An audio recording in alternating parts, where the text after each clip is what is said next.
We were told, take the vaccine, the so-called vaccine. Nigel Farage speaking to GB News, being very critical of the vaccine, the so-called vaccine, as he calls it.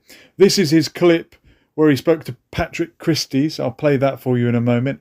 And then stick around because I will show you footage from 2021 and we can see what Nigel Farage was saying about the vaccine, AstraZeneca in particular, back in 2021, if you remember all the way back then. And you won't catch COVID.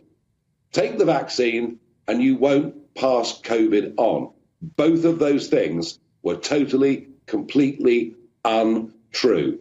We were told the vaccine was safe in every way.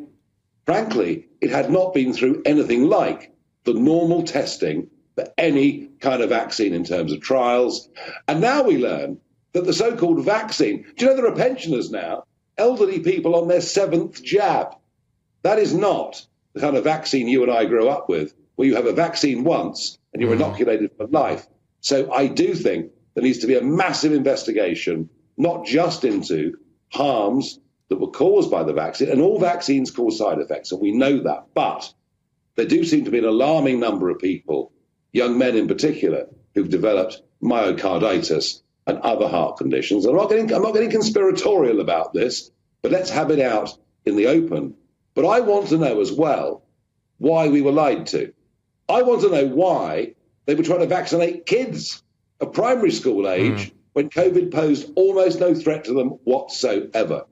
And, you know, Boris Johnson and his government put in place an absolutely draconian system, not just of lockdowns, but of £500 million of taxpayers' money spent on newspaper wraparounds, on adverts. Remember, can you look into his eyes? If you don't take the vaccine, you'll kill your grandparent. Thanks, Nigel. Now let's have a look at a clip from 2021.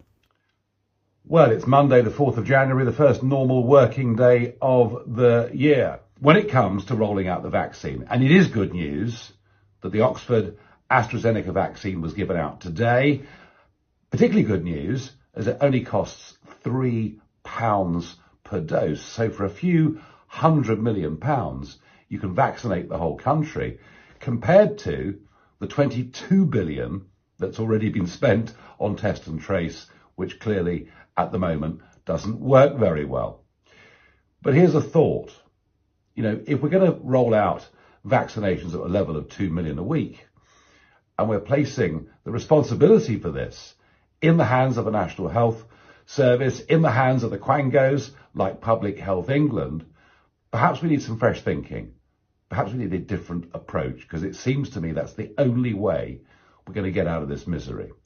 And I say misery because I felt profoundly depressed by what Boris Johnson had to say today. I think, in fact, it looks like the most depressing early winter since 1941, since 80 years ago when our big cities were experiencing the Blitz. There's been, we've had bad winters, we've had terrible weather, but nothing quite as awful as the prospect of being locked down until March. So we have to have a different approach. Are we really going to trust the same people, the same cabinet ministers who made such a mess of testing in the early days, who have not got test and trace right, whose almost every promise they have failed to deliver upon? Or is it time to think about a different approach? Now, what I'm about to say, I think is going to surprise you. Because there was one man that I listened to last week on the radio, saw on the television, who said something that really impressed me.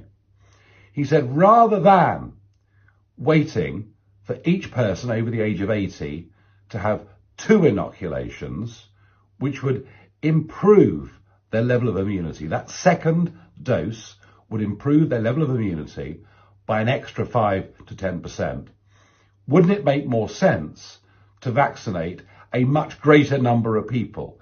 Even if the immunity rate was that bit lower, you would have spread it out and extended it to a much larger chunk of the population. And I listened to this argument being made, and I thought, do you know what? This really makes sense. And the power of the argument that was put forward was so strong that actually Jonathan Van Tam in the Mail on Sunday has now gone with the same line. It's now become government policy. Interestingly, this person also said, We've got to think way beyond just the National Health Service, just the establishment, the medical establishment as it currently exists. And we've got to draft people in to get this to work. Now, of course, we're in a national crisis. No one can deny that. This is a very serious national crisis. This is a backup channel. Do check out our real channel, Lessons for Life. Subscribe to both.